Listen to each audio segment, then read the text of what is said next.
Welcome to my YouTube channel Sam Pock story. Chapter 294 Ayansh का रिया को छेड़ना। अब तक आपने पढ़ा। ओके, मैं आपसे प्रॉमिस करती हूँ कि मेरी तरफ से आपको कोई भी शिकायत का मौका नहीं मिलेगा। रिया की बात सुन अयांश ने रिया को खुद से दूर करते हुए कहा, ओके तो चलो ये दूध पी लो, वरना अगर दादीसा को पता चला ना कि हमने अभी तक ये दूध नहीं पिया है तो वो हमसे गुस्सा हो जाएगी। अयांश की ये बात सुन रिया ने अपना सर हाँ में हिलाया और बोली, ओके। ये कहकर ट्रे से दूध का गिलास उठाया और एक गिलास अयांश को पकड़ाते हुए बोली, ये लीजिए, और उसने दूसरा गिलास खुद ले लिया। अब आगे। उसके बाद दोनों ने वो दूध पी लिया। दूध पीने के बाद अयांश बोला, मुझे वरुण को एक कॉल करना है, तब तक तुम रेस्ट करो। अयांश की बात सुन रिया ने अपना सर हाँ में हिला दिया। उसे सर हाँ में हिलाते देख अयांश वहां से चला गया। वही रिया तो बस अयांश को जाते देखते रह गई और अपने मन में ही बोली, अयांश आप नहीं जानते कि आपने हमारी कितनी बड़ी ख्वाहिश पूरी कर दी है। अब तो हम अपने बच्चे का इंतजार भी नहीं कर पा रहे हैं। अपने मन में ये सोच रिया वही बेड पर बैठ गई। वही दूसरी तरफ अयांश बालकनी में आया और वरुण को कॉल करने लगाए। उसको कॉल लगाए थोड़ी देर ही हुई थी कि तभी फोन की दूसरी तरफ से वरुण की आवाज आई, जो कह रहा था, हेलो बॉस। वरुण की आवाज सुन अयांश बोला, वरुण इंडिया में सारी चीजें कैसी चल रही है। अयांश का सवाल सुन वरुण को लगा कि अयांश उससे कंपनी के बारे में पूछ रहा है, इसलिए वो बोला, बॉस कंपनी में ज्यादा दिक्कत नहीं है, यहाँ मैंने सब चीज अच्छे से संभाल लिया है। अभी वरुण ने इतना कहा ही था कि तभी फोन की दूसरी तरफ से अयांश ने गुस्से से कहा, मैं तुमसे कंपनी के बारे में नहीं पूछ रहा हूँ, मैं तुमसे शेखर रस्तोगी और वैशाली मेहरा के बारे में पूछ रहा हूँ। अयांश की इस तरह गुस्से भरी आवाज को सुनकर वरुण बोली, सॉरी सर, मुझे लगा कि आप कंपनी के बारे में पूछ रहे हैं। वरुण की बात सुन अयांश बोला, अब तो तुम्हें पता चल गया ना कि मैं किस बारे में पूछ रहा हूँ, तो मेरे सवालों का जवाब दो। अयांश की ये बात सुन वरुण जल्दी जल्दी बोला, बॉस हमने सुना है कि वैशाली मेहरा को इस बात पर यकीन हो गया है कि आप इंडिया में नहीं हैं। वो अब बाहर की जगह में आपका पता लगाने की कोशिश कर रही है। चलो अच्छा है, अब कल हम इंडिया आ रहे हैं और हाँ, हम 2 दिन वहीं रुकेंगे। उसके बाद हमारी जर्मनी जाने की सारी अरेंजमेंट कर दो। वरुण की बात सुन अयांश बोला।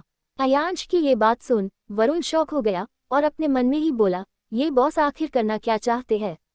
पहले तो वो खुद इंडिया से बाहर गए और अब वो इंडिया आ रहे हैं। कहीं वो वैशाली मेहरा को गुमराह तो नहीं करना चाहते। मुझे तो लग रहा है कि बॉस वैशाली मेहरा को पागल करना चाहते हैं। जिस तरह हरकत कर रहे हैं ना, मुझे तो लग रहा है कि वैशाली मेहरा पागल हो जाएगी। वरुण अभी अपने मन में ये सोच ही रहा था कि तभी उसे अयांश की आवाज सुनाई दी, जो कह रहा था, वरुण कहाँ खोए हुए हो। मैं कब से तुमसे कुछ कह रहा हूँ पर तुम हो कि जवाब ही नहीं दे रहे। नहीं सर, वो मैं बस। अयांश की बात सुन वरुण जल्दी से बोला, वो मैं बस क्या मिस्टर वरुण। खैर ये छोड़िए, आप हमें ये बताइए कि क्या आपने हमारी बात सुनी या नहीं। वरुण की बात को बीच में काटते हुए अयांश बोला। अयांश का ये सवाल सुन वरुण बोला, यस बॉस, आप जैसा कह रहे हैं वैसा ही होगा। और हाँ, मैं तुम्हें अल्बर्ट्स वाली सारी डिटेल्स भेज रहा हूँ। वो मीटिंग तुम अटेंड करोगे। अयांश बोला। अयांश की बात सुन वरुण शॉक हो गया और शौक में ही बोला, क्या। वरुण का ये रिएक्शन देख अयांश उससे सवाल करते हुए बोला, क्या हुआ मिस्टर वरुण, क्या आपको कोई प्रॉब्लम है। अगर आपको कोई प्रॉब्लम है तो आप हमें अपना रेजिग्नेशन लेटर भेज सकते हैं, मैं अभी उसे अप्रूव कर दूंगा। अयांश का सवाल सुन वरुण अपने ख्यालों से बाहर आया और बोला, नहीं सर, मैंने कब मना किया कि मैं ये नहीं करूंगा। आप मुझे डिटेल भेज दीजिए, मैं देख लेता हूँ। इतना कहकर वरुण अपने मन में ही बोला, बॉस तो मेरे से ऐसे पूछ रहे हैं जैसे कि अगर मैं नहीं भी करना चाहूंगा तो बॉस मेरी बात मान लेंगे। उन्होंने तो उल्टा मुझे रेजिग्नेशन सेंड करने को कह दिया। कहा हमने सोचा था कि आज मैं आराम से सोऊंगा, पर बॉस ने तो मेरी नींद ही हराम कर दी है। वरुण अपने मन में ये सोच ही रहा था कि तभी उसे एक बार फिर अयांश की आवाज सुनाई देती है, जो कह रहा था, ओके मिस्टर वरुण, मैं आपको डिटेल्स भेज रहा हूँ एंड मेक श्योर कि ये डील हमें ही मिले। इतना कहकर अयांश ने फोन रख दिया। वही वरुण ने तो अपने फोन को घूर कर देखा और अपने मन में ही बोला, बॉस ने कितने आराम से कह दिया कि ये डील हमें ही मिलना चाहिए। कभी कभी तो मुझे लगता है कि मैं बॉस को उल्टा जवाब दे दूं, पर फिर जब ये याद आता है कि इससे मेरी जॉब जा सकती है तो ना चाहते हुए भी मैं चुप हो जाता हूँ, क्योंकि बॉस जितनी सैलरी देते हो उतनी सैलरी मुझे कोई भी कंपनी ऑफर नहीं करेगी। यहाँ वरुण अपने मन में ये सोच रहा था, तो वही दूसरी तरफ वरुण का फोन रखने के बाद अयांश रूम में आया तो उसने देखा कि रिया वही बेड पर बैठे हुए ही म्यूजिक सुन रही थी। उसने अपनी आंखें बंद कर रही थी और इस वक्त उसके चेहरे पर एक अलग ही तरह का सुकून नजर आ रहा था। रिया को इस तरह देख अयांश के चेहरे पर एक छोटी सी स्माइल आ गई। वो अपने मन में ही बोला, पता नहीं क्यों रिया के चेहरे पर सुकून देख मेरे दिल को एक अलग तरह का सुकून मिल रहा है। मैं कभी भी रिया के चेहरे से इस सुकून को जाने नहीं देना चाहता। अपने मन में ये सोच अयांश रिया की तरफ बढ़ने लगा और वो रिया के बगल में ही बेड पर बैठ गया। रिया के पास बैठते ही अयांश को एक अलग तरह की बेचैनी होने लगी। वही रिया ने जब ये महसूस किया कि कोई उसके बगल में बैठे ही कोई उसे एकटक देख रहा है, ये महसूस कर रिया ने जब अपने बगल में देखा तो उसकी नजरें अयांश की नजरों से जा मिली। उन दोनों की नजरें मिलते ही रिया के दिल की धड़कनें बढ़ गई। वही अयांश तो रिया की आंखों में खोसा गया। वो धीरे धीरे रिया के करीब आने लगा। अयांश को खुद के करीब आते देख रिया का चेहरा शर्म से लाल हो गया। वही रिया का लाल पड़ता चेहरा देख अयांश रिया को छेड़ते हुए बोला, तुम तो ऐसे शर्मा रही हो जैसे कि आज पहली बार मैं तुम्हारे करीब आ रहा हूँ, और अगर ऐसे ही शर्माओगी तो बच्चे कैसे पैदा करोगी। अयांश की बात सुन रिया का चेहरा और लाल हो गया और उसने अपने चेहरे को अयांश के सीने में छुपाते हुए कहा, अयांश प्लीज। रिया को इस तरह अपना चेहरा छुपाते देख अयांश जोर जोर से हंसने लगा। तो मेरे प्यारे रीडर्स, आपको क्या लगता है, क्या प्लान कर रहा है अयांश? क्या वो वैशाली जी को गुमराह कर रहा है? जानने के लिए पढ़ते रहिए मेरी कहानी my husband is a secret BILLIONAIRE only on pocket novel. Thank you. 295 तुम पूरी की पूरी मेरी हो, सिर्फ मेरी। अब तक आपने पढ़ा। उन दोनों की नजरें मिलते ही रिया के दिल की धड़कनें बढ़ गई। वही अयांश तो रिया की आंखों में खोसा गया। वो धीरे धीरे रिया के करीब आने लगा। अयांश को खुद के करीब आते देख रिया का चेहरा शर्म से लाल हो गया। वही रिया का लाल पड़ता चेहरा देख अयांश रिया को छेड़ते हुए बोला, तुम तो ऐसे शर्मा रही हो जैसे कि आज पहली बार मैं तुम्हारे करीब आ रहा हूँ, और अगर ऐसे ही शर्माओगी तो बच्चे कैसे पैदा करोगी। अयांश की बात सुन रिया का चेहरा और लाल हो गया और उसने अपने चेहरे को अयांश के सीने में छुपाते हुए कहा, अयांश प्लीज। रिया को इस तरह अपना चेहरा छुपाते देख अयांश जोर जोर से हंसने लगा। अब आगे वही अयांश को हंसते देख रिया बोली, अयांश आप मेरे ऊपर हंस रहे हैं। रिया का सवाल सुन अयांश बोला, नहीं मैं तुम पर थोड़ी हंस रहा हूँ, मैं तो बस तुम्हारे इस लाल पड़ते चेहरे को देखकर हंस रहा हूँ। तो इसमें क्या अंतर है? अयांश की बात सुन रिया बोली, अंतर कैसे नहीं है, मैं तो तुम्हारे इस लाल पड़ते चेहरे पर हंस रहा हूँ, तुम पर थोड़ी हंस रहा हूँ। अयांश बोला, हाँ हाँ आप मुझ पर कहाँ हंस रहे हैं, ये चेहरा तो मेरा ही नहीं, क्यों?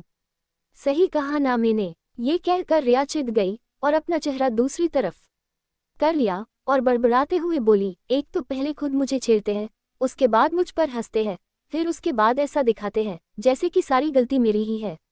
अच्छा बाबा सॉरी। ये कहकर अयांश ने रिया को कसकर हक कर लिया। वही रिया ने चिढ़ते हुए कहा, छोड़िए हमें आपसे बात ही नहीं करनी। ये कहकर रिया ने अयांश की पकड़ से खुद को छुड़ाने लगी। वही रिया को इस तरह खुद को छुड़ाते देख अयांश ने अपनी पकड़ उस पर कसते हुए बोला, छोड़ने के लिए थोड़ी पकड़ा है। इतना कहकर अयांश ने रिया की गर्दन पर किश करना शुरू कर दिया। अयांश के इस तरह से किश करने से रिया सिहर उठी और बोली, अयांश आप ये क्या कर रहे हैं? अरे अब जब बेबी प्लान करना है तो मेहनत तो करनी पड़ेगी ना।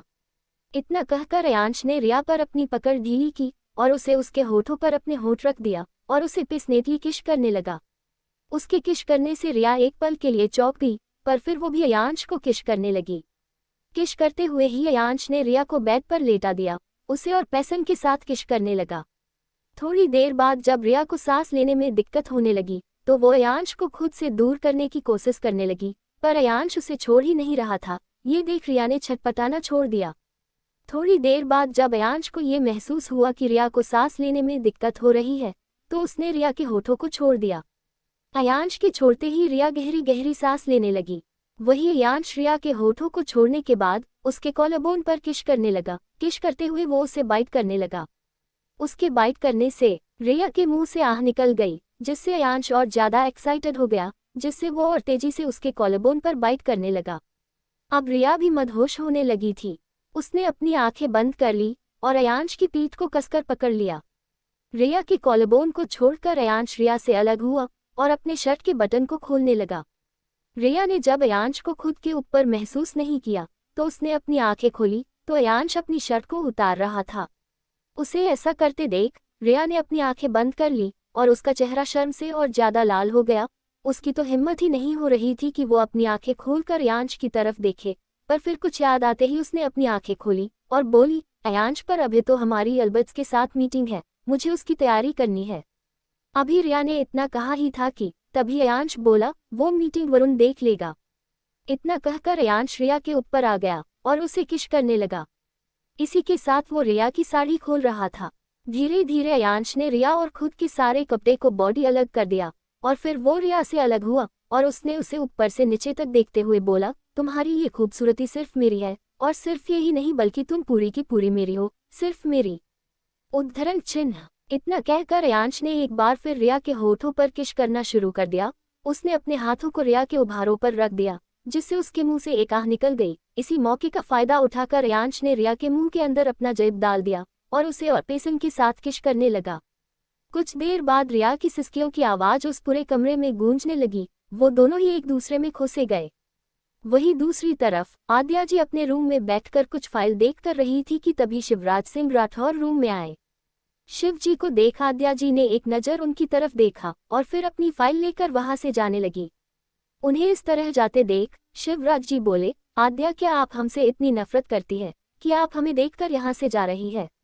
शिवराज जी का सवाल सुन आद्या जी उनकी तरफ मुड़कर बोली, नफरत, ये तो बहुत छोटा वर्ड है मिस्टर शिवराज सिंह राठौर। हमें आपसे नफरत नहीं है, हमें आपसे बेइंतहा बेहिसाब नफरत है। ये कहते हुए आद्या जी आंखों में नफरत साफ नजर आ रही थी। वही उनकी आंखों में नफरत देख शिवराज जी के दर्द होने लगा, पर फिर वो बोले, क्या आप हमें माफ नहीं कर सकती? हमने जो कुछ भी किया अपने परिवार के लिए किया।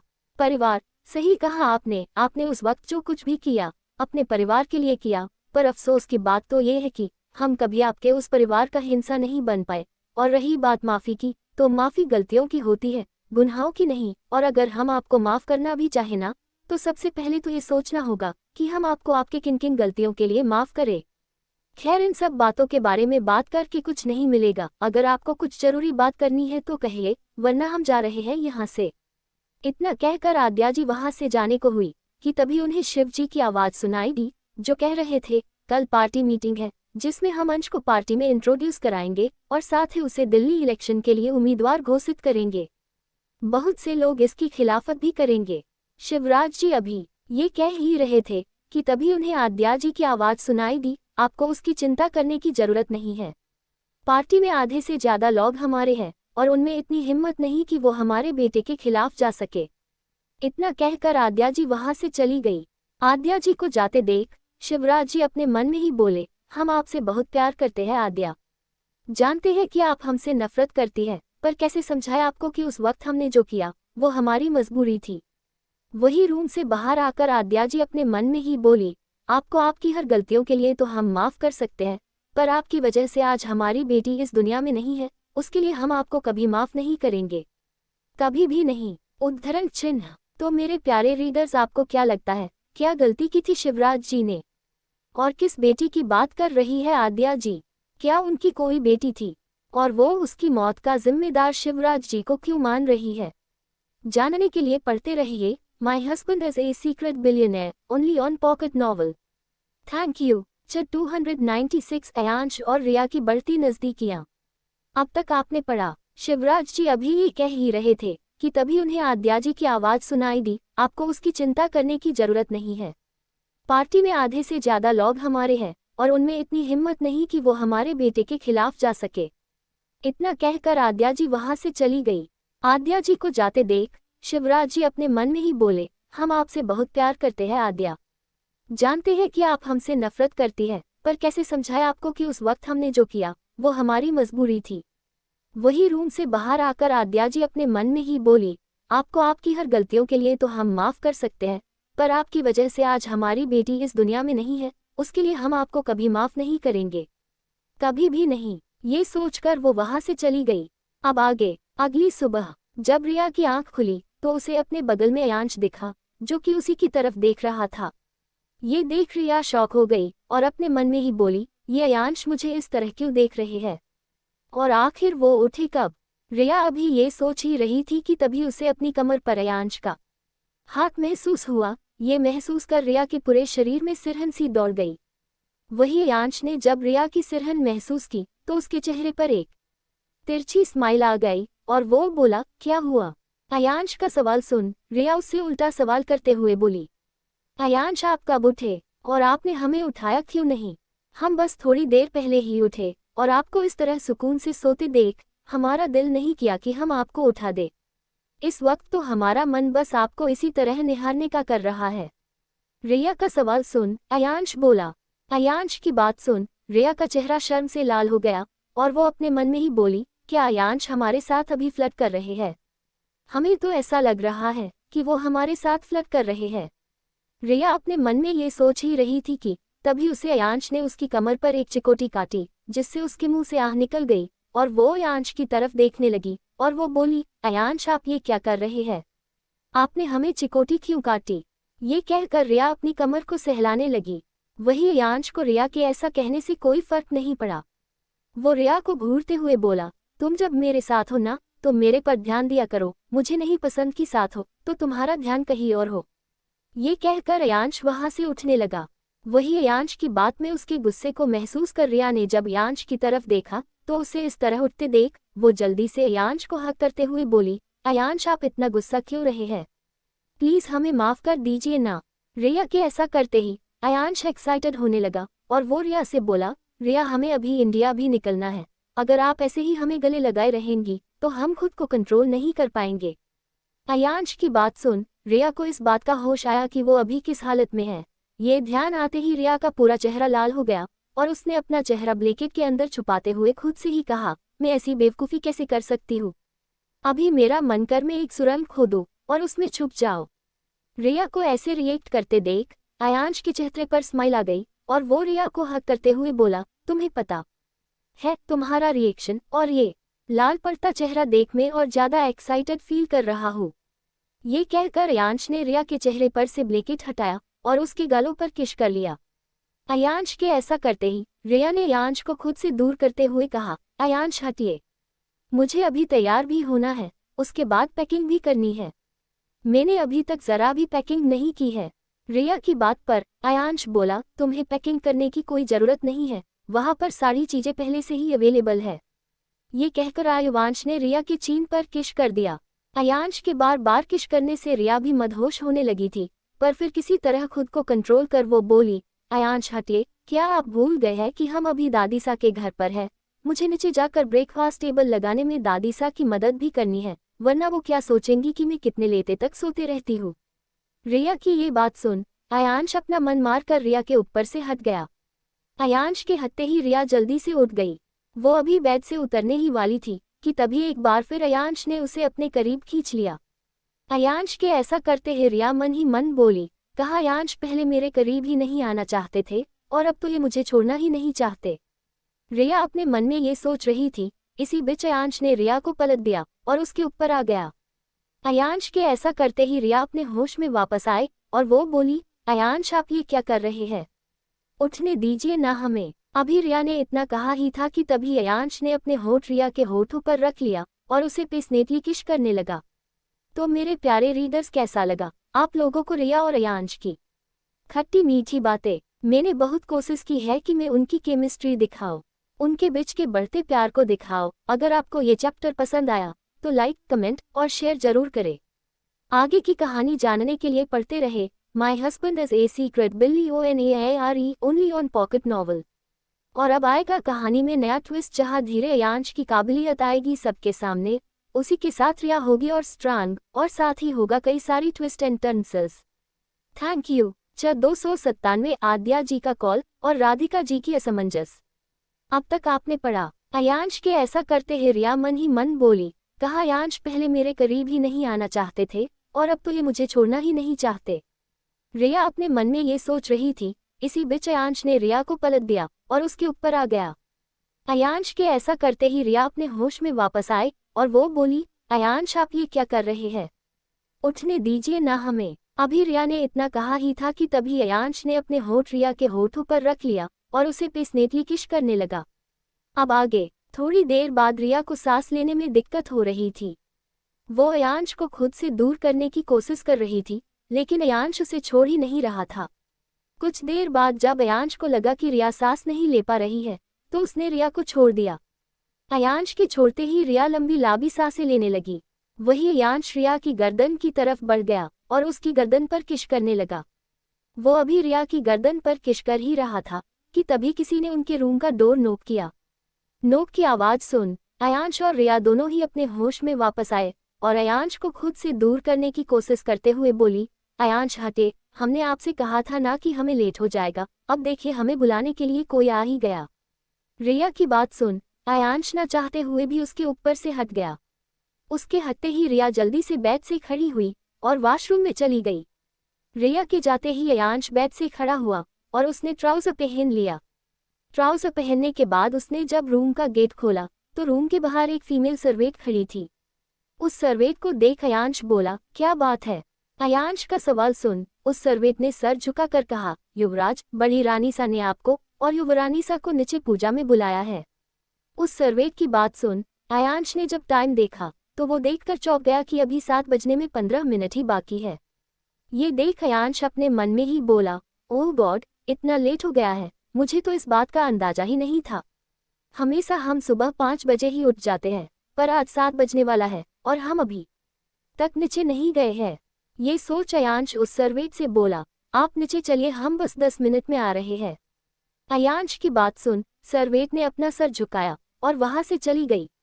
सर्वेंट के जाने के बाद अयांश रूम में आया और उसने रूम के डोर पर नॉक करते हुए कहा, रिया, हम दूसरे रूम में जा रहे हैं, तैयार होने। आपके पास बस 10 मिनट है, जल्दी से तैयार हो जाइए, हमें नीचे सुबह की आरती के लिए जाना है।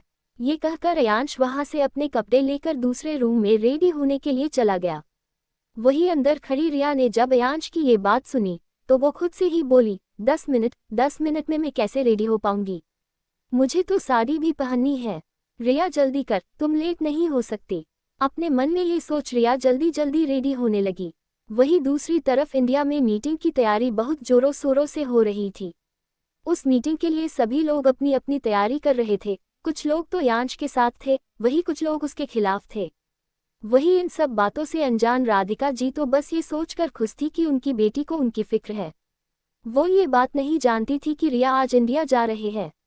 असल में राधिका जी भी आनंद जी के साथ शिवराज सिंह राठौर की पार्टी में एक मेंबर थी, पर वो ज्यादा मीटिंग में नहीं जाया करती थी, इसलिए वो अभी इस मीटिंग को लेकर कुछ नहीं जानती थी।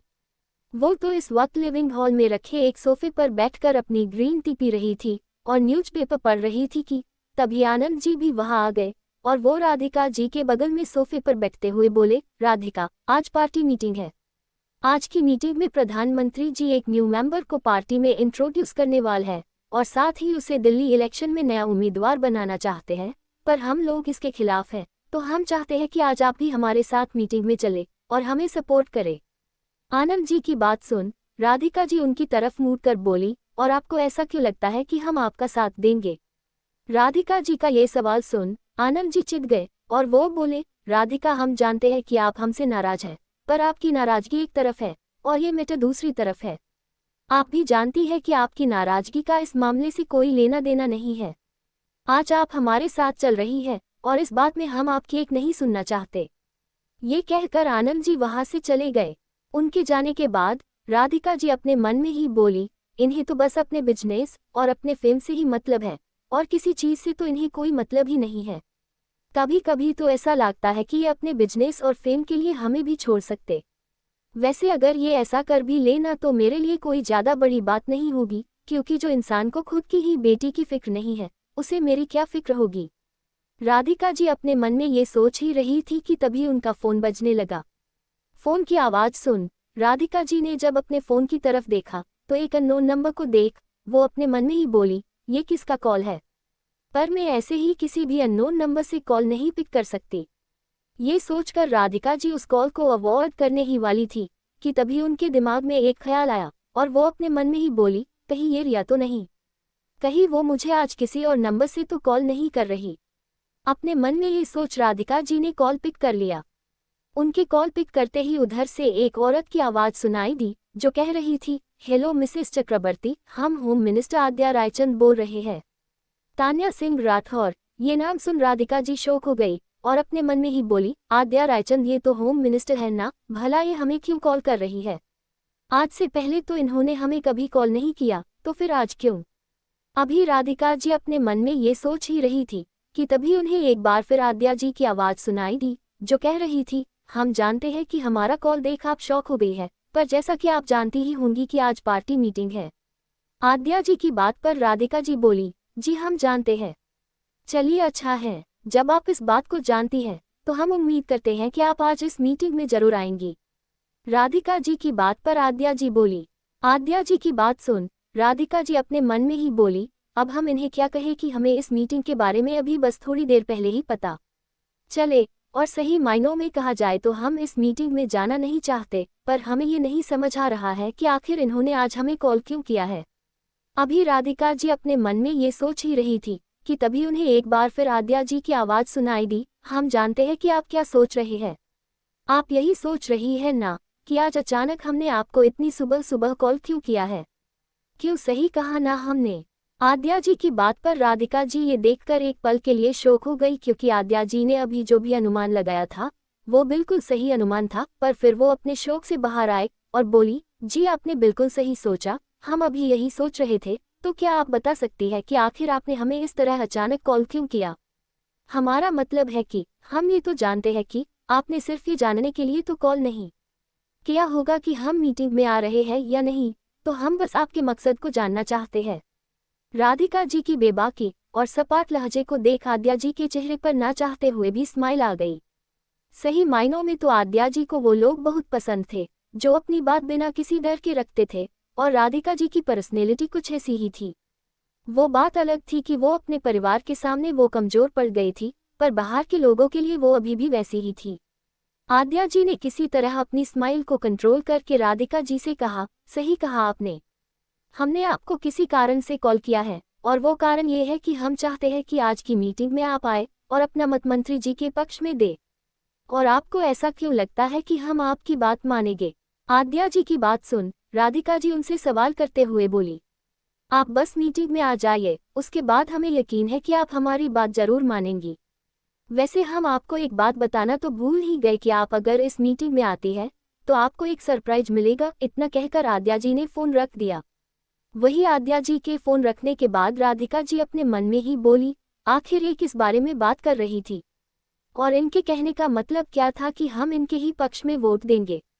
यहाँ राधिका जी अपने मन में ये सोच रही थी, तो वही दूसरी तरफ आद्या जी ने फोन रखने के बाद खुद से ही कहा, ऐसे तो हमें रिया और रिया की फैमिली कुछ खास पसंद नहीं है, पर हम एक माँ का दिल बहुत अच्छे से समझ सकते हैं, और भले ही आनंद चक्रवर्ती कितना भी गिरा हुआ इंसान क्यों ना हो, पर राधिका चक्रवर्ती एक अच्छी इंसान है, और उनके मन में अयांश को लेकर कोई भी गलत इंटेंशन नहीं है। और भले ही अयांश ने आनंद चक्रवर्ती को अपना फादर इन लॉ नहीं माना है, पर वो कहीं ना कहीं राधिका जी को अपनी मदर इन लॉ एक्सेप्ट कर चुका है। अगर ऐसा नहीं होता तो वो कभी भी उनकी सेहत देखकर रिया को उनसे कांटेक्ट करने के लिए नहीं कहता। तो मेरे प्यारे रीडर्स, आपको क्या लगता है, क्या राधिका जी आज की मीटिंग में आएंगी? और जब वो वहां रिया को देखेंगी तो उनका रिएक्शन क्या होगा? जानने के लिए पढ़ते रहिए my husband is a secret billionaire only on pocket novel. Thank you. Like, share and subscribe my YouTube channel for more episodes. Chat 298 आपका मत हमारे हक में होगा। अब तक आपने पढ़ा। वही आद्या जी के फोन रखने के बाद राधिका जी अपने मन में ही बोली, आखिर ये किस बारे में बात कर रही थी, और इनके कहने का मतलब क्या था कि हम इनके ही पक्ष में वोट देंगे। यहाँ राधिका जी अपने मन में ये सोच रही थी, तो वही दूसरी तरफ आद्या जी ने फोन रखने के बाद खुद से ही कहा, ऐसे तो हमें रिया और रिया की फैमिली कुछ खास पसंद नहीं है, पर हम एक माँ का दिल बहुत अच्छे से समझ सकते हैं, और भले ही आनंद चक्रवर्ती कितना भी गिरा हुआ इंसान क्यों ना हो, पर राधिका चक्रवर्ती एक अच्छी इंसान है, और उनके मन में अयांश को लेकर कोई भी गलत इंटेंशन नहीं है। और भले ही अयांश ने आनंद चक्रवर्ती को अपना फादर इन लॉ नहीं माना है, पर वो कहीं ना कहीं राधिका जी को अपनी मदर इन लॉ एक्सेप्ट कर चुका है। अगर ऐसा नहीं होता तो वो कभी भी उनकी सेहत देखकर रिया को उनसे कांटेक्ट करने के लिए नहीं कहता। अब आगे। यहाँ आद्या जी अपने मन में ये सोच रही थी, तो वही दूसरी तरफ रिया अपने रूम में साड़ी पहनने की कोशिश कर रही थी, पर वो पहन नहीं पा रही थी। तभी अयांश रूम में आया और रिया को अभी तक तैयार ना देख वो बोला, तुम अभी तक रेडी क्यों नहीं हुई? हमें नीचे भी जाना है। तुम्हें पता भी है कि सुबह की आरती में जरा भी लेट नहीं होना चाहिए, और अगर हमारी वजह से इसमें जरा भी लेट हुआ तो डैड हमें कैसे पनिश करेंगे, ये तुम सोच भी नहीं सकती। अयांश की धमकी सुन रिया बोली, अयांश मुझे ये साड़ी पहनना नहीं आता। रिया की बात सुन अयांश चिढ़ते हुए बोला, तो तुम ये बात मुझे पहले भी बता सकती थी। अयांश की बात सुन रिया चिढ़ गई और खुद से ही बड़बड़ाते हुए बोली, उल्टा चोर कोतवाल को डांटे। रिया ने अभी इतना कहा ही था कि तभी उसे अयांश की आवाज सुनाई दी, जो अपनी आंखें छोटी कर कर उसे देखकर बोल रहा था, तुमने कुछ कहा क्या? अयांश का सवाल सुन रिया जवाब देते हुए बोली, नहीं मैं तो बस ये कह रही थी कि उस वक्त आपने मेरी बात ही कहाँ सुनी थी। आप तो बस मुझे रेडी होने का कहकर यहाँ से चले गए। इसका मतलब है कि तुम इस चीज के लिए मुझे ही ब्लेम कर रही हो। क्यों? सही कहा ना मैंने? रिया की बात सुन अयांश बोला। अयांश की ये बात सुन रिया जल्दी जल्दी बोली, नहीं मैंने ऐसा कब कहा? आप कुछ ज्यादा ही समझ रहे हैं। अच्छा अब ये सब छोड़िए और मुझे ये साड़ी पहनने दीजिए, पहले ही मुझे लेट हो रहा है। ये कहकर रिया एक बार फिर से साड़ी पहनने की कोशिश करने लगी। वही अयांश ने जब ये देखा तो उसने रिया की हाथ से साड़ी ले ली और बोला, तुम रहने दो, मैं ही तुम्हें पहना देता हूँ, वरना अगर तुम खुद से पहनने जाओगी ना तो 2 घंटे में भी तुम ये साड़ी नहीं पहन पाओगी। अयांश की ये बात सुन रिया ने अपना मुंह बना लिया, पर वो अयांश से कुछ नहीं बोली। वही अयांश ने रिया के हाथ से साड़ी ली और वो उसे पहनाने लगा। यहाँ रिया रेडी हो रही थी तो वही नीचे पूजा घर में सिमरन जी पूजा की साड़ी तैयारी कर रही थी। तभी वहां पर एकांश जी और आनंद जी भी आ गए। एकांश जी ने जब चारों तरफ देखा तो वहां अयांश और रिया को न देख वो बोले, अयांश और रिया कहाँ है? पूजा का वक्त हो गया और वो अभी तक आए नहीं। एकांश जी का सवाल सुन सिमरन जी बोली, एकांश वो आते ही होंगे, और वैसे भी अभी 7 बजने में 3 मिनट बाकी है। सिमरन जी की बात पर एकांश जी कुछ कहने ही वाले थे कि तभी एक सर्वेंट की नज़र सीढ़ियों की तरफ गई, जहां से अयांश और रिया दोनों ही आ रहे थे। उन्हें देख वो बोली, युवराज और युवरानी सा आ गए।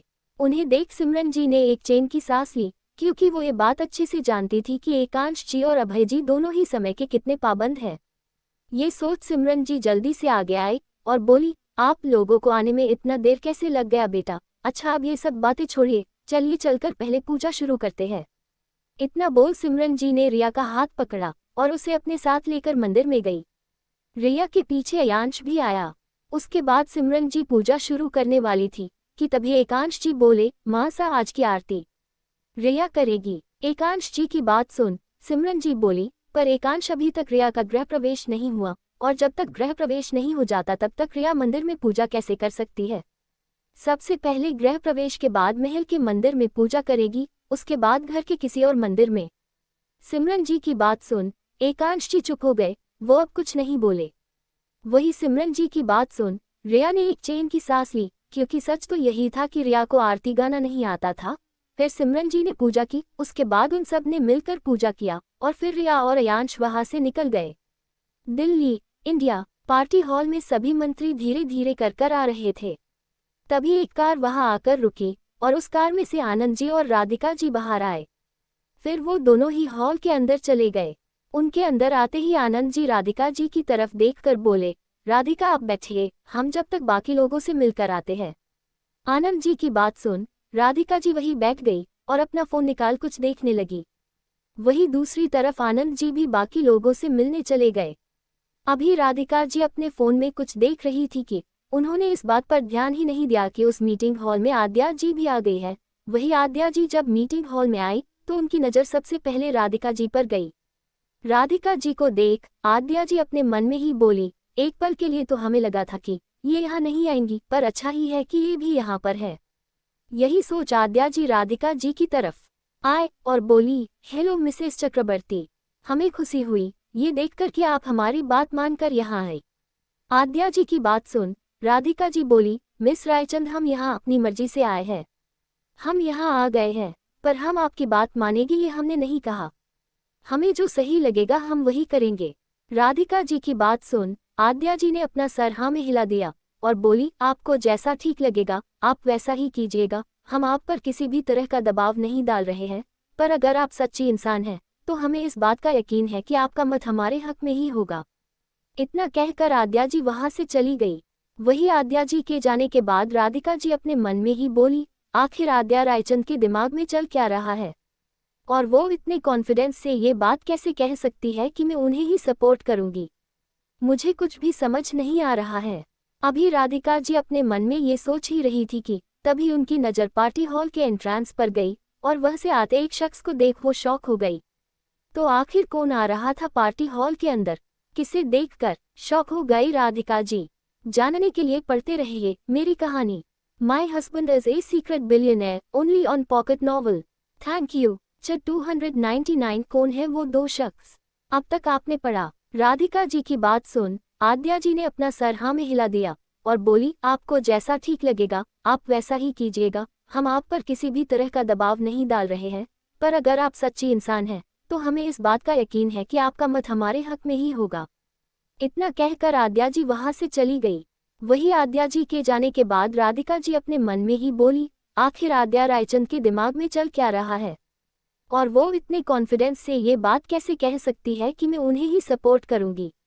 मुझे कुछ भी समझ नहीं आ रहा है। अभी राधिका जी अपने मन में ये सोच ही रही थी कि तभी उनकी नज़र पार्टी हॉल के एंट्रेंस पर गई और वह से आते एक शख्स को देख वो शॉक हो गई। अब आगे वही एंट्रेंस से अवनिया देसाई अपने डेड विक्रम देसाई के साथ आ रही थी। अवनिया को देख अचानक से राधिका जी के चेहरे पर स्माइल आ गई, क्योंकि उन्हें ये बात अच्छे से याद थी कि अवनिया रिया की बहुत अच्छी दोस्त है। वो अवनिया से रिया के बारे में जानना चाहती थी कि वो अभी कहाँ है और कैसी हैं। ऐसे तो उनकी रिया से बात हो रही थी, पर फिर भी उन्हें लग रहा था कि रिया शायद उससे सच ना बताए, इसलिए वो एक बार अवनिया से बात करना चाहती थी। राधिका जी अपने मन में ये सोच अपनी जगह से खड़ी होने लगी कि तभी उन्होंने देखा कि अवनिया और विक्रम जी चलकर आद्या जी की तरफ जा रहे थे।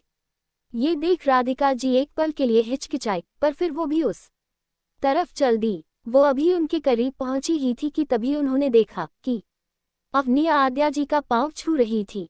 पांव छूने के बाद वो अपनी जगह से खड़ी हुई और बोली, भैनी खमा मासा।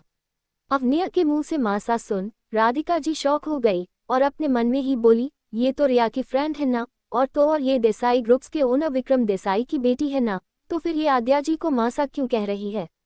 अभी राधिका अपने मन में ये सोच ही रही थी कि तभी उन्हें आद्या जी की आवाज़ सुनाई दी, जो अवनिया से कह रही थी, खमा घनी बेटा, कैसी है आप, कितने दिनों बाद हमने आपको देखा है। आद्या जी का सवाल सुन अवनिया बोली, जी हम तो अच्छे हैं, आप कैसी है। अवनिया का सवाल सुन आद्या जी बोली, जी हम भी अच्छे हैं।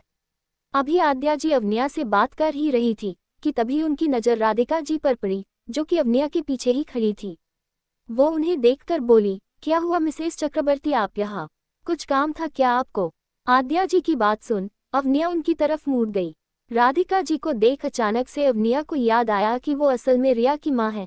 ये ज्यादा आते ही वो अपने मन में ही बोली, ये यहाँ क्या कर रही है, क्या ये भी हमारी ही पार्टी की एक मेंबर है। अवनिया अपने मन में ये सोच ही रही थी कि तभी उसे राधिका जी की आवाज़ सुनाई दी, जो आद्या जी के सवाल का जवाब देते हुए बोली, जी वो मैं तो बस ये पूछने आई थी कि मीटिंग कितने देर में शुरू होगी, वो हमें कुछ काम था इसलिए। राधिका जी ने अभी इतना कहा ही था कि आद्या जी ने उनके सवाल का जवाब देते हुए कहा, जी मीटिंग की टाइमिंग 2 बजे की है, तो मीटिंग अपने टाइम पर ही शुरू होगी। आद्या जी की बात पर राधिका जी वहां से जाने लगी कि तभी वहां पर अनन्या जी आए और आद्या जी की तरफ देखकर बोली, आद्या क्या आपकी बात अयांश या फिर रिया से हुई है क्या, मीटिंग बस शुरू होने ही वाली है, पर हमारा फोन नहीं लग रहा है। नहीं हमारी बात नहीं हुई है, पर वो बस आते ही होंगे। अनन्या जी का सवाल सुन आद्या जी बोली। वही राधिका जी ने जब अयांश और रिया का नाम सुना तो वो अपने मन में ही बोली, अयांश और रिया कहीं ये हमारी बेटी की बात तो नहीं कर रही है। ये सोच राधिका जी आद्या जी से सवाल करने ही वाली थी कि तभी उनके मन में एक और ख्याल आया और वो अपने मन में एक बार फिर से बोली, पर आनंद ने तो कहा था कि अयांश और रिया दोनों ही मिलिट्री में हैं, तो भला वो यहाँ क्या करेंगे। शायद मैं ही कुछ ज़्यादा सोच रही हूँ, और वैसे भी अयांश और रिया नाम के सिर्फ एक ही इंसान थोड़ी होंगे, ये नाम तो बहुत कॉमन है, ये जरूर किसी और की ही बात कर रहे होंगे। ये सोच राधिका जी वहां से चली गई। राधिका जी के जाने के बाद अनन्या जी की नज़र अवनिया पर गई और वो बोली, अरे अवनिया बेटा, आप कैसी है? कितने दिनों बाद हम आपको देख रहे हैं। आप यहाँ रहने के बाद भी घर नहीं आई। अनन्या जी का सवाल सुन अवनिया ने नीचे झुककर अनन्या जी के पांव छुए और वो बोली, जी हम अच्छे हैं बड़ी माँ, और मिशन कंप्लीट कर कर जब हम वापस आए तो डेट की कंपनी में थोड़ा प्रॉब्लम्स चल रही थी, उसी में बिजी हो गए थे, इसीलिए हम नहीं आ पाए और आज हम यहाँ आप लोगों से ही मिलने आए हैं। अवनिया की बात सुन अनन्या जी ने अपना सर हाँ में हिला दिया। अभी वो लोग सब आपस में बात कर ही रहे थे कि तभी शिवराज सिंह राठौर हॉल में आ गए। उन्हें देख सब अपनी जगह पर चले गए और बैठ गए। उनके बैठने के बाद शिवराज जी अपनी जगह पर बैठते हुए बोले, आप सभी पार्टी मेंबर्स को हमारा नमस्कार। शिवराज जी के ये कहते ही सब तालियां बजाने लगे। उनके ये करते ही शिवराज जी ने अपना हाथ दिखाकर उनको शांत किया और वो बोले, जैसा कि आप लोग जानते ही हैं कि हम पार्टी में एक नए मेंबर को ऐड करना चाहते हैं और उसी मामले में हम आपकी राय जानना चाहते हैं कि आखिर आप लोग क्या चाहते हैं। हम जानते हैं कि आप लोगों के दिमाग में कई सवाल चल रहे होंगे कि आखिर वो मेंबर है कौन, हम किसे ऐड करना चाहते हैं, हमने अचानक से एक नए मेंबर को पार्टी में क्यों ऐड करना चाहते हैं, और भी बहुत सारे सवाल हैं जो आप लोगों जानना चाहते हैं। पर चिंता मत कीजिए, हम आपको आपके हर एक सवाल का जवाब देंगे। अभी शिवराज जी ये कह ही रहे थे कि तभी किसी ने पार्टी हॉल का डोर खोला और दो शख्स उस पार्टी हॉल के अंदर आए। तो मेरे प्यारे रीडर्स, आपको क्या लगता है कौन है वो शख्स, और क्या होगा राधिका जी का रिएक्शन जब वो अयांश और रिया को देखेंगी? जानने के लिए पढ़ते रहिए माई हस्बैंड इज ए से CRET billionaire only on pocket novel. Thank you. 300 Ranaut के सवाल और कार्तिक का जवाब अब तक आपने पढ़ा। शिवराज जी के ये कहते ही सब तालियां बजाने लगे। उनके ये करते ही शिवराज जी ने अपना हाथ दिखाकर उनको शांत किया और वो बोले, जैसा कि आप लोग जानते ही हैं कि हम पार्टी में एक नए मेंबर को ऐड करना चाहते हैं और उसी मामले में हम आपकी राय जानना चाहते हैं कि आखिर आप लोग क्या चाहते हैं। हम जानते हैं कि आप लोगों के दिमाग में कई सवाल चल रहे होंगे कि आखिर वो मेंबर है कौन, हम किसे ऐड करना चाहते हैं, हमने अचानक से एक नए मेंबर को पार्टी में क्यों ऐड करना चाहते हैं, और भी बहुत सारे सवाल हैं जो आप लोगों जानना चाहते हैं। पर चिंता मत कीजिए, हम आपको आपके हर एक सवाल का जवाब देंगे। अभी शिवराज जी ये कह ही रहे थे कि तभी किसी ने पार्टी हॉल का डोर खोला और दो शख्स उस पार्टी हॉल के अंदर आए। अब आगे उस दो शख्स को देख राधिका जी और आनंद जी शॉक हो गए।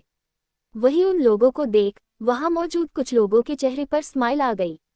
शिवराज जी ने जब उन दोनों को देखा तो उनके चेहरे पर भी एक स्माइल आ गई, पर फिर किसी तरह अपनी स्माइल को कंट्रोल करके वो बोले, तो अब हम आप लोगों को उस शख्स से मिलवाएंगे जिनके बारे में यहाँ बातें हो रही है, तो please welcome mister Ayansh Singh Rathore.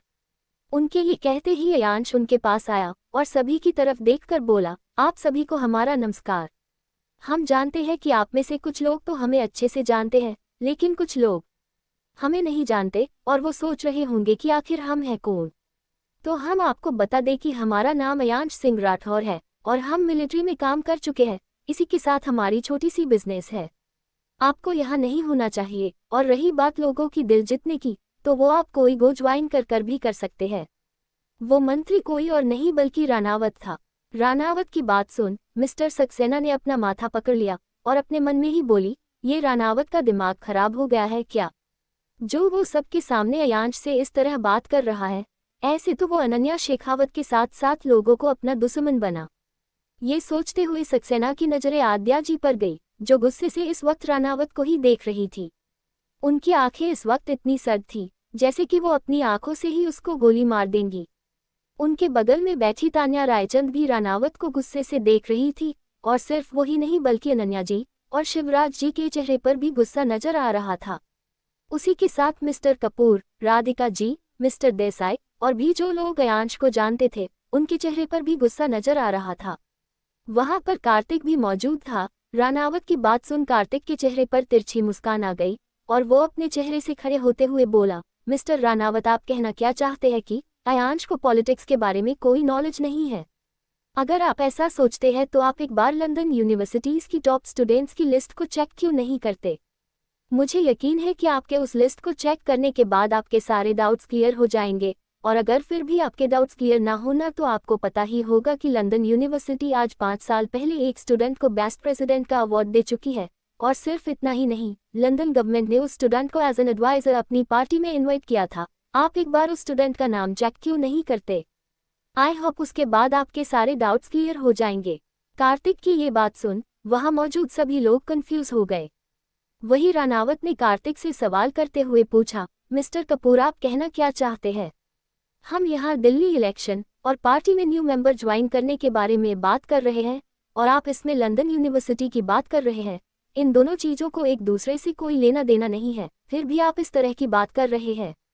Ranaut की बात सुन कार्तिक बोला, मिस्टर रानावत मैं जानता हूँ कि हम यहाँ क्या बात करने के लिए आए हैं, लेकिन आपने ही अभी कहा ना कि अयांश को पॉलिटिक्स के बारे में कुछ नहीं पता, तो मैं तो आपको बस ये बता रहा था कि आप जैसा सोच रहे हैं वैसा है नहीं। अयांश ने लंदन यूनिवर्सिटी में पॉलिटिकल साइंस और बिजनेस स्टडीज में PhD की हुई है और सिर्फ यही नहीं वो तो अपने बैच का टॉपर रह चुका है। कार्तिक की बात सुन मिस्टर रानावत का मुंह बंद हो गया। वही वहां मौजूद लोग शॉक हो गए थे। अभी रानावत सोच ही रहे थे कि आखिर वो आगे क्या कहे कि तभी उन्हें आद्या रायचंद की आवाज सुनाई दी, मिस्टर रानावत अगर आपके डाउट्स क्लियर हो गए हो तो क्या हम मीटिंग आगे बढ़ाए, और रही बात मिस्टर अयांश की पार्टी ज्वाइन करने की तो वो सबके मत लेने के बाद ही डिसाइड होगा कि मिस्टर अयांश पार्टी ज्वाइन कर सकते हैं या नहीं। आद्या जी की बात सुन रानावत को ना चाहते हुए भी बैठना पड़ा। आद्या जी की बात सुन मिस्टर गुप्ता अपनी जगह से खड़े होकर रानावत के पक्ष में कुछ कहने के लिए खड़े होने ही वाले थे कि तभी आनंद अपने इशारे से उन्हें ऐसा करने से मना कर दिया। उनके ऐसा करने से मिस्टर गुप्ता अपने मन में ही बोले, ये मिस्टर चक्रवर्ती हमें इशारे से रानावत की सपोर्ट में खड़े होने से मना क्यों कर रहे हैं, जबकि हमने पहले से ही सोच रखा था कि हम अयांश सिंह राठौर को कभी भी पार्टी में एंटर ही नहीं करने देंगे और न ही वोट होने देंगे, तो फिर अचानक से उन्होंने उसे क्यों रोका? वही इन सब चीजों को देख रिया को गुस्सा आने लगा था। उसे बिल्कुल पसंद नहीं था कि अयांश के बारे में कोई भी कुछ कहे। रानावत ने जब अयांश ने वो सब कहा था तो वो आगे बढ़कर उसे जवाब देना चाहती थी, पर अयांश ने उसे इशारों से ऐसा करने से मना कर दिया था, वरना तो वो भी उसे जवाब देना चाहती थी और बताना चाहती थी कि आखिर अयांश का स्टेटस क्या है। पर उसे ये समझ नहीं आ रहा था कि आखिर अयांश ने उसे कुछ भी कहने से मना क्यों किया। अक्सर हर पार्टी में ऐसा ही होता है, तो फिर अयांश ने उसे क्यों रोका? यहाँ रिया अपने मन में ये सोच रही थी तो वही वहां बैठी अनन्या जी ने मिस्टर सक्सेना की तरफ देखकर कुछ इशारा किया। उनके इशारे को समझ मिस्टर सक्सेना ने अपना सर हाँ में हिलाया। उसको इस तरह हाँ में सर हिलाते देख अनन्या जी अपने मन में खुद से ही बोली, पहले तो मैंने सोचा था कि अगर तुम अयांश के खिलाफ प्रॉब्लम खड़ी नहीं करोगे तो मैं भी तुम्हारे खिलाफ कोई कदम नहीं उठाऊंगी, पर अभी जो तुमने किया उसके बाद तुमने ही मुझे ऐसा करने के लिए मजबूर किया है। तो मेरे प्यारे रीडर्स, आपको क्या लगता है क्या करेंगे मिस्टर आनंद चक्रवर्ती? वो किसको सपोर्ट करेंगे और क्या प्लान किया है अनन्या जी ने रानावत के खिलाफ? जानने के लिए पढ़ते रहिए मेरी कहानी my husband is a secret billionaire only on pocket novel. और अगर आप लोगों को मेरी कहानी पसंद आ रही है तो प्लीज़ इसे अपना सपोर्ट जरूर दो। Thank you. Please like, share and subscribe my YouTube channel for more episodes. Thank you.